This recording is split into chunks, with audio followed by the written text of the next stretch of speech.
Salam Bapak Ibu yang terkasih dalam Tuhan Yesus Kristus.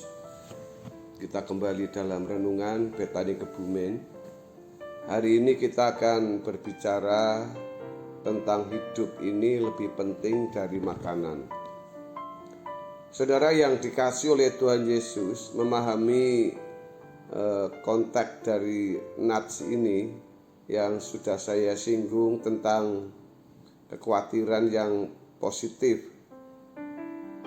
Hari ini kita akan belajar tentang Matius pasal yang ke-6 ayat yang ke-25 yang mengatakan, "Karena itu aku berkata kepadamu, janganlah khawatir akan hidupmu, akan apa yang hendak kamu makan atau minum, dan janganlah khawatir pula akan tubuhmu, akan apa yang hendak kamu pakai. Bukankah tubuh itu lebih penting daripada makanan, dan tubuh itu lebih penting daripada pakaian?" Bapak Ibu Saudara yang dikasih oleh Tuhan Yesus, dalam Matius pasal yang ke-6 ayat yang ke-25, Tuhan Yesus berkata, "Jangan khawatir akan hidupmu. Bukankah hidup itu lebih penting daripada makanan, dan tubuh itu lebih penting daripada pakaian?" Apakah yang dimaksud Tuhan Yesus mengatakan bahwa hidup lebih penting daripada makanan dan tubuh lebih penting dari pakaian? Kita akan melihat beberapa teks yang mengatakan ini dari kata-kata asli, bahasa asli yang ditulis di sini tentang kata hidup. Dalam teks Yunani ini, kata hidup itu di situ menggunakan kata psyche yang artinya jiwa. Dalam jiwa ada pikiran, ada perasaan, dan ada kehendak. Di sini Tuhan hendak menunjukkan bahwa pemeliharaan pikiran, perasaan, dan kehendak, yaitu manusia batinia, lebih penting dari makanan jasmani untuk pertumbuhan fisik, yang dalam bahasa Yunani itu tropes. Ya. Dengan pernyataan ini Tuhan Yesus hendak menunjukkan bahwa manusia hidup bukan hanya dari roti saja. Maksud Tuhan Yesus dengan pernyataannya tersebut adalah jangan karena makanan jasmani atau roti seseorang mengabaikan pemeliharaan manusia batinia yang lebih penting sebab membawa dampak abadi. Pada umumnya manusia mengusahakan segala sesuatu demi kepuasan tubuh jasmaniahnya. Hal ini seperti orang-orang Roma yang gelojoh atau serakah atau rakus. Mereka makan sekenyang-kenyangnya, kemudian dimuntahkan dan makan lagi. Tuhan hendak menunjukkan bahwa orang percaya tidak boleh khawatir karena tidak berkelebihan atau karena kurang puas dengan makanan yang tersedia. Bapa pasti memelihara lebih dari burung di udara. Kekhawatiran di sini adalah kekhawatiran yang sama seperti orang kaya dalam Lukas pasal yang pasal 12 ayat 6 sampai ayat yang ke-21. Demikian dikatakan dalam Lukas pasal yang ke-12 ayat 16. Kemudian ia mengatakan kepada mereka suatu perumpamaan, katanya, "Ada seorang kaya, tanahnya berlimpah-limpah hasilnya. Ia bertanya dalam hatinya, apakah yang harus aku perbuat? Sebab aku tidak mempunyai tempat di mana aku dapat menyimpan hasil tanahku." Lalu katanya, "Inilah yang akan aku perbuat.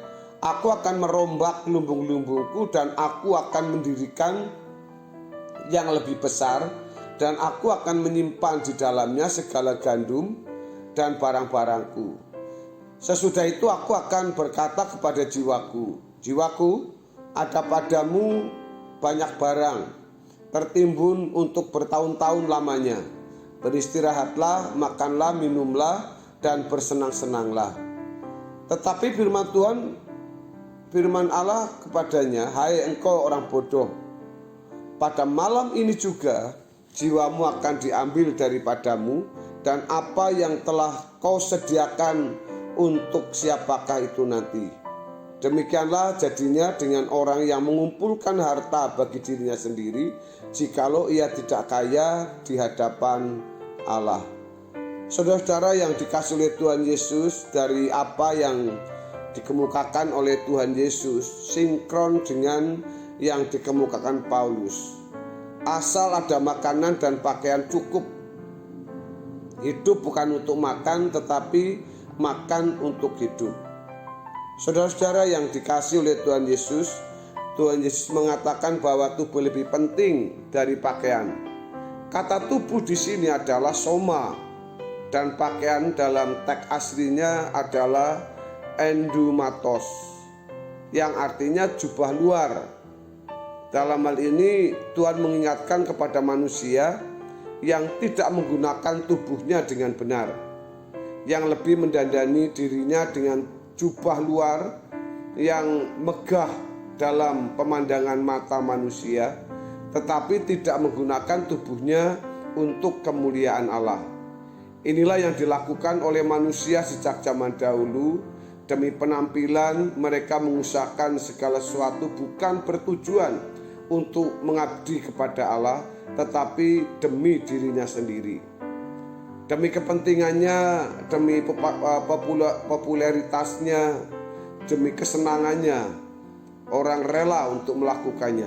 Jadi, kekhawatiran di sini adalah kekhawatiran kurang terhormat, kekhawatiran kurang berpenampilan menarik, padahal Tuhan pasti memelihara tubuh yang adalah miliknya demi kemuliaannya dan kepentingan kerajaan Allah.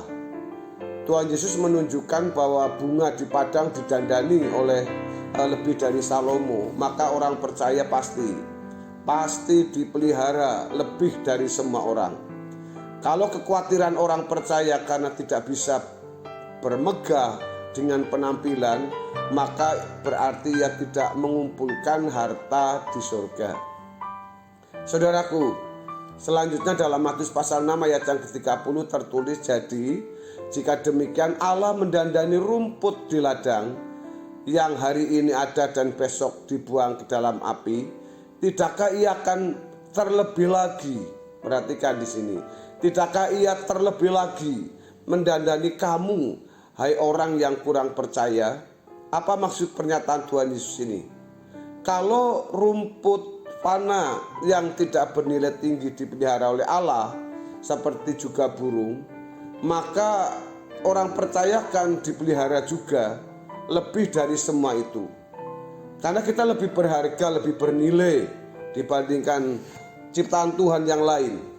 Tentu pemeliharaan Allah bukan hanya menyangkut kehidupan jasmani yang sementara, sebab manusia adalah makhluk yang kekal.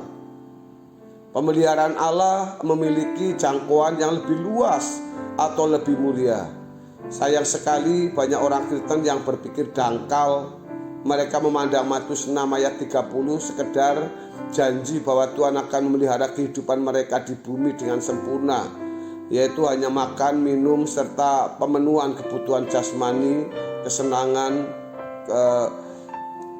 mata, keangkuhan hidup yang mereka kejar. Tetapi mereka tidak melihat rencana Allah di balik pemeliharaan jasmani tersebut.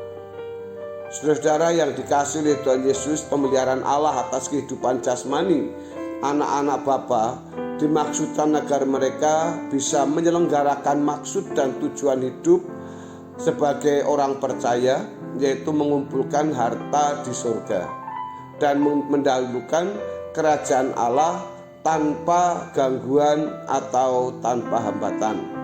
Di dalam Matius 6 ayat 19-21 dan ayat yang ke-33. Dengan demikian, pemenuhan kebutuhan jasmani bukanlah tujuan atau goalnya.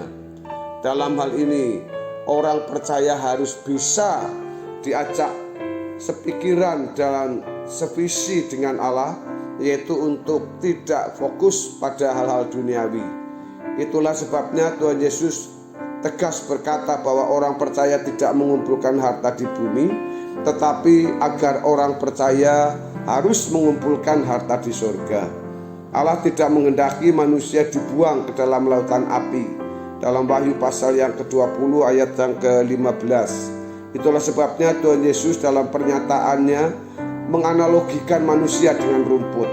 Rumput didandani dengan bunga indah yang mekar pada pagi hari, tetapi sorenya dibuang ke dalam api.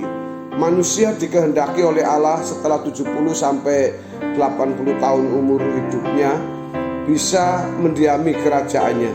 Itulah sebabnya Tuhan Yesus berkata agar orang percaya mendahulukan kerajaan Allah dan kebenarannya.